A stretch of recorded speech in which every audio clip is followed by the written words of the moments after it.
ప్రారంభమయ్యాయి. 3 రోజుల పాటు జరిగే ఈ తెప్పోత్సవాలలో మొదటి రోజున స్వామివారు శ్రీరామచంద్రుని అలంకరణలో భక్తులను అనుగ్రహించారు. తెప్పోత్సవంలో శ్రీరామచంద్రుని జల విహారాన్ని మనము వీక్షిద్దాం. విద్యుత్ దీపకాంతులతో దేదీప్యమానంగా ప్రకాశిస్తున్న ఈ ఆలయం అహోబిలేశుడి సన్నిధి.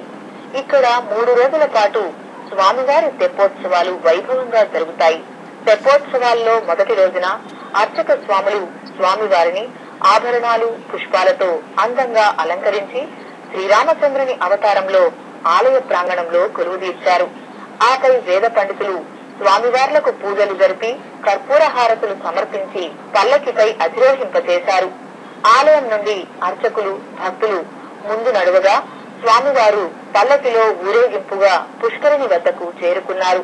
అహోబిలేశుని పుష్కరిణి నీటిలో విద్యుత్ దీప కాంతులతో వెలుగులు వెదజల్లుతున్న ఈ ఆలయ గోపురాన్ని చూశారా? అద్భుతంగా కనిపిస్తోంది కదూ. పల్లకిలో ఈ పుష్కరిణి వద్దకు చేరుకున్న స్వామివారు పుష్పాలతో అందంగా అలంకరించిన తెప్పపై వేంచేపు చేశారు. శ్రీరామచంద్రుని అలంకరణలో 3 పర్యాయాలు పుష్కరిణిలో జలవిహారం చేస్తూ దివ్యంగా భక్తులను అనుగ్రహించారు.